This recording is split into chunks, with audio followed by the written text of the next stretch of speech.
예전에 무선 조종으로 스페이스X 스타쉽 등 여러 비행 기계를 만들어 봤습니다.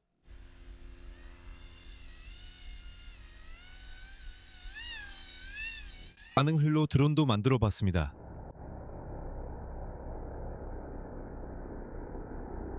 최근에는 가스 스러스터로 조종하는 드론도 만들었습니다.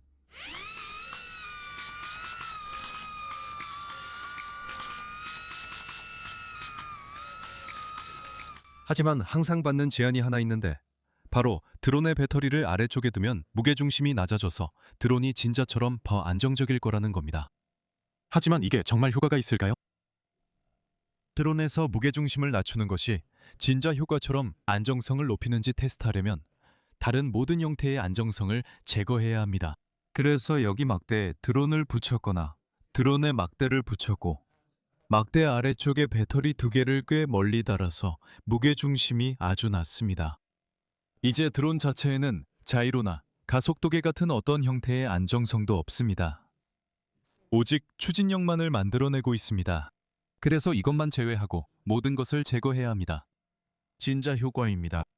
이제 스로틀과 모터는 제어할 수 있지만 방향 제어는 할 수 없습니다. 그래서 이 마운트에 장착해 보겠습니다. 실제로 작동하는지 확인하겠습니다.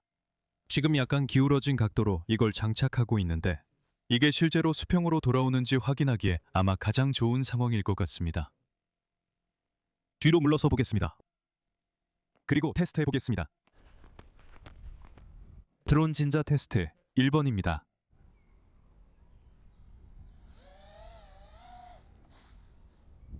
에이, 울타리에 부딪혔네요. 드론 진짜 테스트 2번입니다.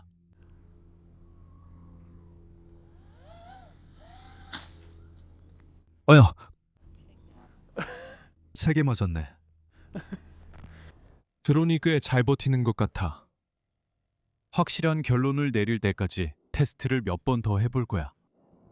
아니면 드론이 고장나겠죠, 당연히. 하지만 아직 진짜 효과가 크게 안 보이는 것 같아.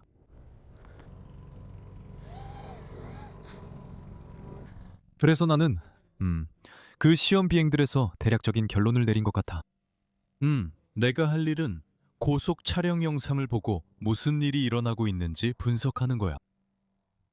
여기 드론이 날아가면서 찍은 고속 촬영 영상이 있는데 일정한 각도를 유지하고 있는 것 같아. 실제로 비행 중 여러 지점에서 드론의 이미지를 표시해보면 모두 평행한 것처럼 보여. 이건 비행의 작은 부분이라 드론이 수직 자세로 돌아갈 시간이 없었을 수도 있어.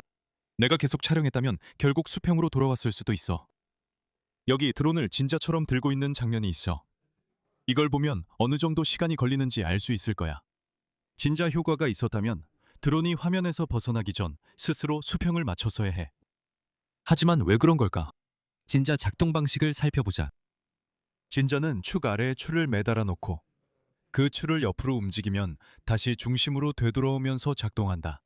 이제 축은 항상 고정된 위치에 있고 줄을 옆으로 움직이면 중력의 끌어당김이 축에서 벗어나게 된다. 이렇게 하면 토크가 발생해서 축가 다시 축 아래로 돌아올 때까지 진짜가 회전하게 된다. 따라서 드론이 진짜처럼 흔들리려면 중력의 끌어당김이 축점에서 벗어나야 한다. 이제 중력이 물체의 임의의 지점을 당기는 것이 아니기 때문에 우리는 중력이 질량 중심에서 작용한다고 말한다. 질량 중심은 물체가 균형을 이루는 위치다. 회전축은 어디에 있을까? 물체를 공중에 던져 회전시키면 중심을 기준으로 도는 걸 알 수 있다. 프리스비를 던져봤다면 익숙할 것이다. 만약 물체의 한쪽에 질량을 더하면 질량 중심이 그쪽으로 이동한다. 이렇게 하면 공중에 던지면 어떻게 될까? 새 질량 중심을 중심으로 회전하는 듯하다. 그리고 바로 여기서 드론 안정성에 대한 가장 큰 오해가 시작된다.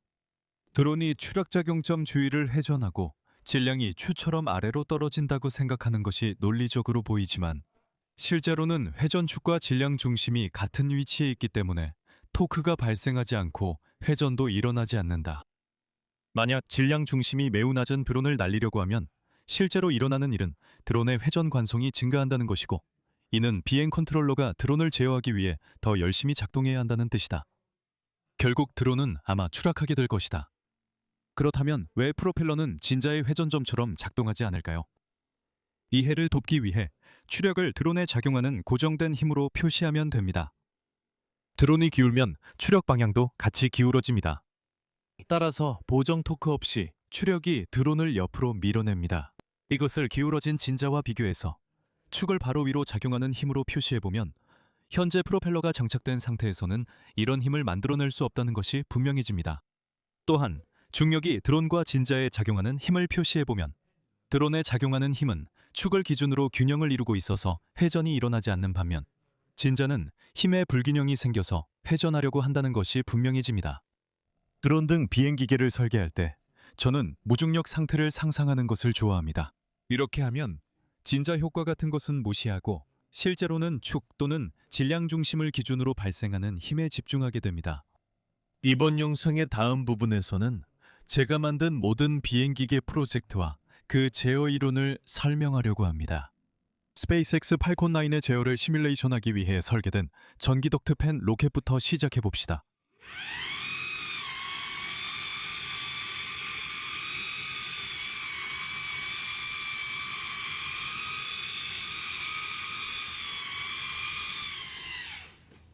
이것은 큰 튜브로 하단의 추력 벡터 제어로 조종합니다.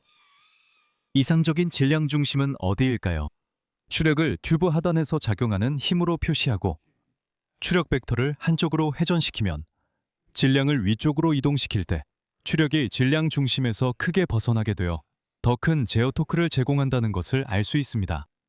질량 중심이 하단에 있으면 추력 벡터링은 질량 중심에서 벗어나지 않아 효과가 없습니다.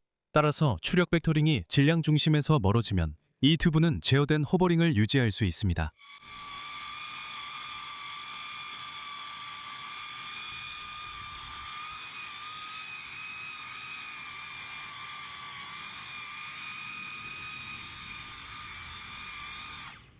모터가 타버질 때까지요.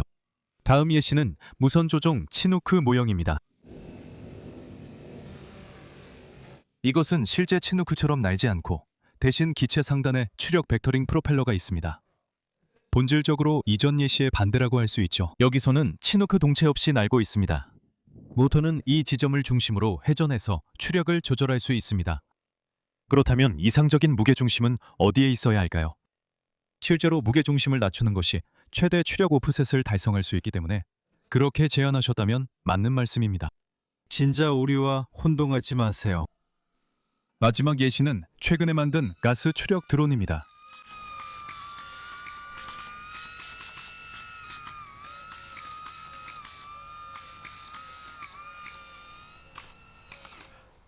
이 드론은 중심에 고정된 추력을 가지고 있기 때문에 추력선이 항상 질량 중심을 곧게 통과해서 토크나 회전을 만들지 않습니다.